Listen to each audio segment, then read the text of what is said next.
Gaspais renovados, estamos mais uma vez aqui no canal Renovando para trazer uma mensagem de Deus para o seu coração.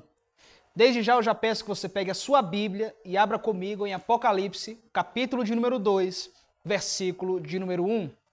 E a partir de hoje nós vamos estar meditando em uma série de 7 estudos das 7 cartas do Apocalipse. Então peço que você acompanhe todos em sequência, um a um, para que você seja edificado e aprenda esses ensinamentos que o Senhor Jesus, através do seu Espírito Santo, que usou a vida dos apóstolos, deixou escrito para nós. Então já pegue a sua Bíblia e vamos meditar. Capítulo 2, verso de número 1. Está escrito: Escreve ao anjo da igreja que está em Éfeso. Isto diz aquele que tem na sua destra as 7 estrelas e que anda no meio dos 7 castiçais de ouro. Eu sei as tuas obras e o teu trabalho, a tua paciência, e que não podes sofrer os maus. Puseste à prova os que dizem ser apóstolos e não são. E tu os achaste mentirosos, e sofrestes, e tens paciência, e trabalhaste pelo meu nome, e não te cansastes. Tenho, porém, contra ti, que deixastes a tua primeira caridade. Em um título de introdução, essa carta foi escrita em um período bem complicado para a igreja, porque foi um período de grande perseguição que ocorreu na igreja primitiva. Na época que Roma, os imperadores dominavam, vale citar o nome de um deles, na época que Nero foi imperador, ele desencadeou uma das primeiras perseguições à igreja do Senhor. Ele sitiou a cidade, a própria cidade de Roma, ele tocou fogo e colocou a culpa nos cristãos. Então os cristãos daquela época tiveram que assumir este BO. E assim eles conseguiram prender a Paulo e Paulo foi morto, decapitado. E assim desencadeia a primeira perseguição. Depois de Nero, nós temos agora o imperador Domiciano, que também continua a perseguição à igreja do Senhor. Nessa época, nós só temos o evangelista João vivo, o apóstolo João. Então ele pega este homem e exila em uma prisão de segurança máxima do Império Romano da sua época, que era a ilha de Patmos, uma ilha vulcânica. Diz estudiosos que essa época o apóstolo deveria ter cerca de 90 a 95 anos de idade. Um ancião de dias para a sua época, a qual a expectativa de vida variava entre 40 e 50 anos. E ele estava entre seus 90 e 95. No capítulo de número 1, a partir do verso 9, ele agora começa a descrever uma experiência que ele tem com Deus, a qual ele está preso nesta ilha, e ele diz ter sido arrebatado em espírito no dia do Senhor. Dá-se a entender que era um domingo. E ele agora é arrebatado, ele agora está no céu. É aberta uma porta nos céus. E ele agora vai ter uma visão, e ele descreve a partir do verso 9 até o verso 20, de como foi essa visão. Mas uma parte dessa visão que nos cabe aqui a falar, é que ele observa 7 castiçais de ouro. No meio dos 7 castiçais, um semelhante ao Filho do Homem. E ele vai descrevendo como que era este homem. Então observe que cada castiçal era a representação de uma igreja. As 7 igrejas representando os 7 castiçais, ou 7 castiçais representando as 7 igrejas. E Cristo está no meio dos 7 castiçais, de acordo com o capítulo 2, o versículo de número 1. Olha só o que está escrito. Isso diz aquele que tem na sua destra as 7 estrelas e que anda no meio dos 7 castiçais de ouro. Ou seja, o próprio Senhor Jesus andando em volta das 7 igrejas. E ele agora dá uma instrução para o apóstolo João. Aquilo que eu te falar, você escreve e envia a estas igrejas. E a partir de agora vamos meditar na igreja que se situava na cidade de Éfeso. Observe aqui que a partir do verso de número 1, é um verso de exaltação a Cristo. Observe, ele tem na sua destra 7 estrelas e anda no meio de 7 castiçais. É um verso cristológico, exaltando a soberania do Senhor. A partir do verso 2, nós temos aqui a parte A, que diz assim: eu sei as tuas obras. Pensa bem o que isso significa. Eu sei as tuas obras. Em outras traduções, diz: eu conheço as tuas obras. Para mim não tem palavras mais consoladoras e mais terríveis do que essa. Porque ao mesmo tempo que nós fazemos boas dádivas na igreja, boas coisas na obra do Senhor, e muitas das vezes não recebemos o reconhecimento necessário, Deus está olhando dos céus, olhando para mim e para a tua vida, dizendo: eu conheço as tuas obras, eu conheço o que você tem feito. Isso é maravilhoso e é um consolo para nós cristãos, que quantas das vezes apenas varremos a igreja, apenas limpamos, e às vezes achamos que não estamos sendo vistos. E Deus olha dos céus e diz: eu conheço o que você está fazendo. Mas também não tem palavras mais terríveis, porque quantas pessoas estão em seus ocultos, fazendo obras que não agradam a Deus. Obras que não são dignas dos filhos de Deus está fazendo. E Deus olha do céu e fala: eu te conheço. Eu conheço as tuas obras, eu conheço o teu coração. E é isso que vai descrever as 7 cartas. Cada versículo está, 2 versos se repetem. Eu conheço as tuas obras e quem tem ouvidos ouça. É uma das palavras mais repetidas, as frases mais repetidas nas 7 cartas. Então, a partir de agora, ele começa a dizer os pontos positivos da igreja. Vale lembrar que todas as igrejas não são perfeitas. Porém, toda igreja, apesar da sua imperfeição, ela sempre tem pontos positivos e pontos negativos. Pontos que têm que ser aprimorados mais e mais e pontos que necessitam ser tirados. Então, essa igreja é um retrato disso. Não é uma igreja perfeita, mas é uma igreja que tem pontos positivos e pontos negativos. Coisas que precisam melhorar e coisas que estão boas. Vamos observar então. Verso 2. Conheça as tuas obras, o teu trabalho, a tua paciência, que não pode sofrer os maus. Puseste à prova os que dizem ser apóstolos e não são, e tu os achaste mentirosos. E sofrestes, e tem paciência, e trabalhaste pelo meu nome, e não te cansastes. Olha só quantas coisas nós podemos adotar para a nossa vida. Quantos pontos a igreja em si pode adotar para a sua vida. Olha só. Primeiro, o trabalho da igreja. Essa igreja não é uma igreja que está inativa, uma igreja que está com as portas fechadas, apenas na sua meros cultos. Não, é uma igreja que a todo tempo está trabalhando. Outra coisa, ela tem intolerância aos homens maus. A Bíblia, ela não aconselha ninguém a andar com pessoas que praticam a maldade. E esses crentes entenderam isso, porque eles eram intolerantes.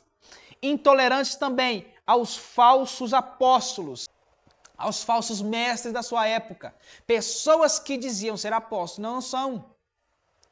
E eles não só fizeram isso, eles colocaram à prova aqueles que se diziam ser e não são. E outra, era uma igreja perseverante. Observem que essa igreja tem muitos pontos positivos que possamos adotar para nossas vidas. Mas assim também ela tem um ponto negativo. Qual que é? Verso de número 4. Tenho, porém, contra ti, que deixastes a tua primeira caridade, ou o teu primeiro amor.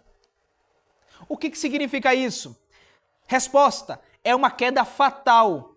E quem cai nesse abismo profundo está em grande pecado e necessita de arrependimento. A pessoa que perde o primeiro amor, ela está necessitada de arrependimento porque ela está em pecado. Primeiro amor não é aquela chama acesa que nós, quando iniciamos a caminhada, nós temos e de repente se esfria e as pessoas assim acostumam a viver com esse esfriamento. Não, o primeiro amor é aquela chama que se inicia na nossa caminhada e que tem que ir até o final dela. O fogo não pode se apagar diante do altar. O fogo não pode se apagar em nossas vidas.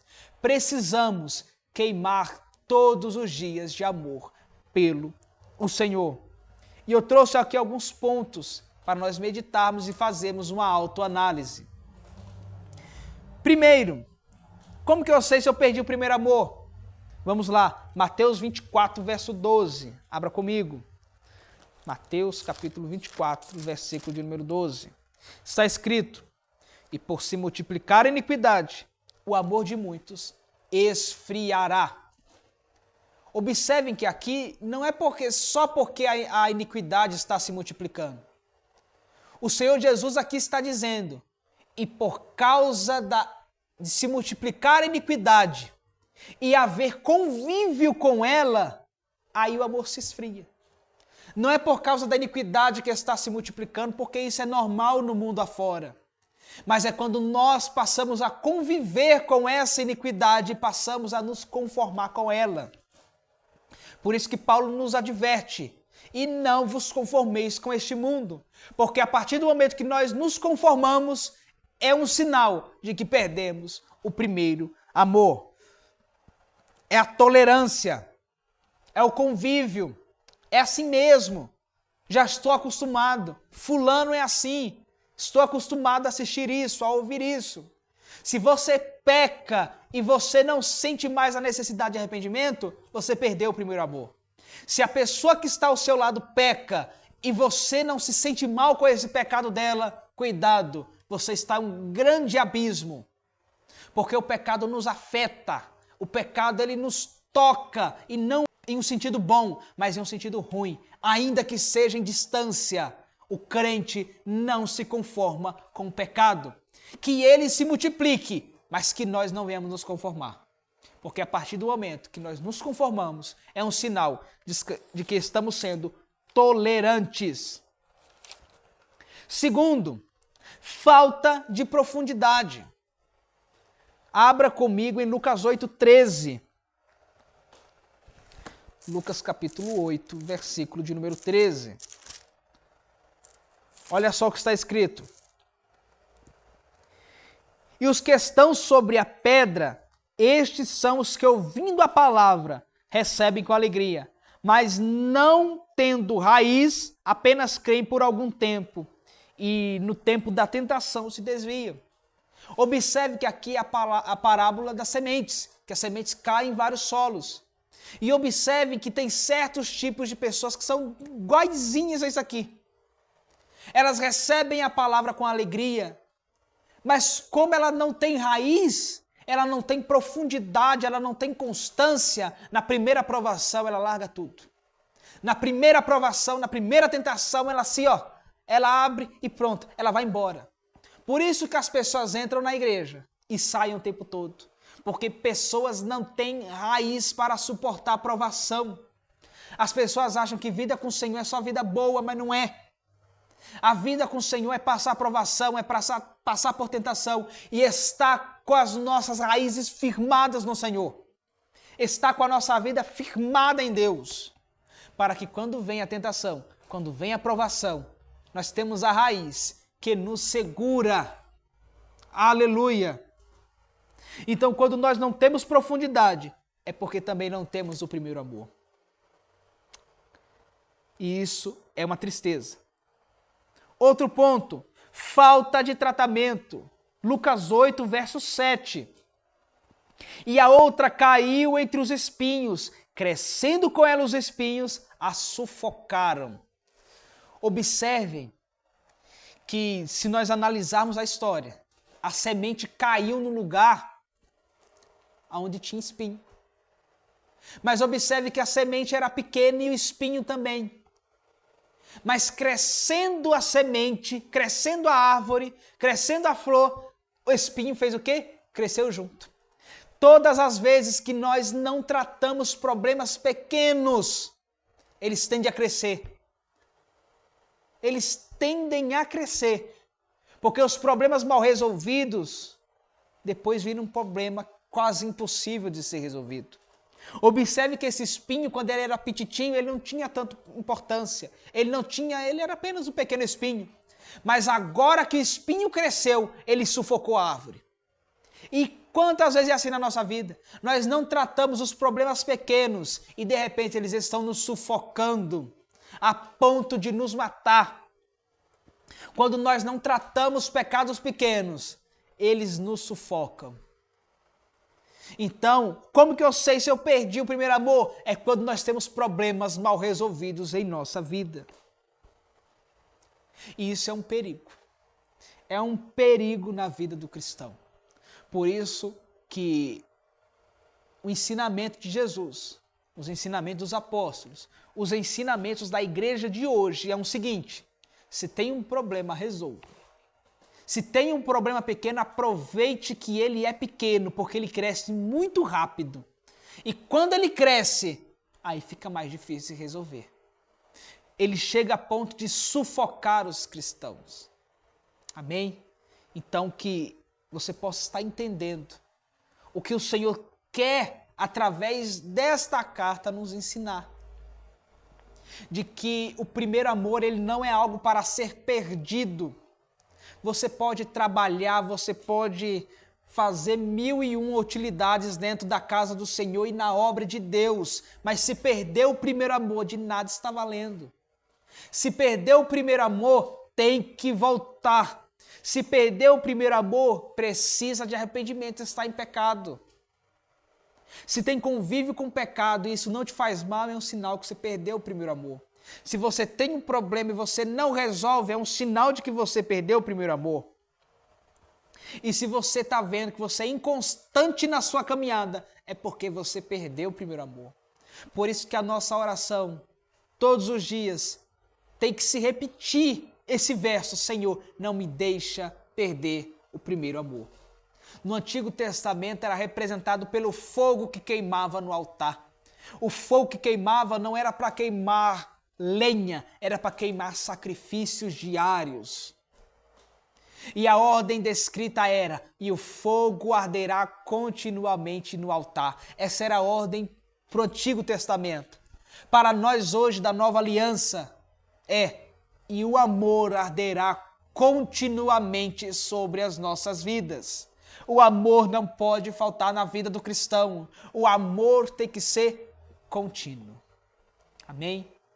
E só para encerrar, lembrando que o Senhor Jesus, ele sempre que ele encontra em nós defeitos, ele sempre deixa maneiras de se resolver. Como que eu faço para resolver esse problema que eu tenho de falta de primeiro amor? Versículo de número 5. Nós temos o antídoto. Primeiro, lembra-te de onde caístes. Lembra quando você tinha aquele fervor pelo Senhor? O que aconteceu que você perdeu? Faça uma retrospectiva da sua vida. Quando que você acha que você perdeu o primeiro amor? Lembra-te. Depois, arrepende-te. E depois, pratica as primeiras obras. Essa é a ordem. Você lembra de onde você caiu, você se arrepende, volta lá atrás e começa a praticar novamente aquilo que você praticava quando você tinha o primeiro amor. Aleluia. Essa é a ordem para nós. Essa é a ordem para o cristão. Porque se isso não acontecer, continuemos aqui o verso 5. Verso 5.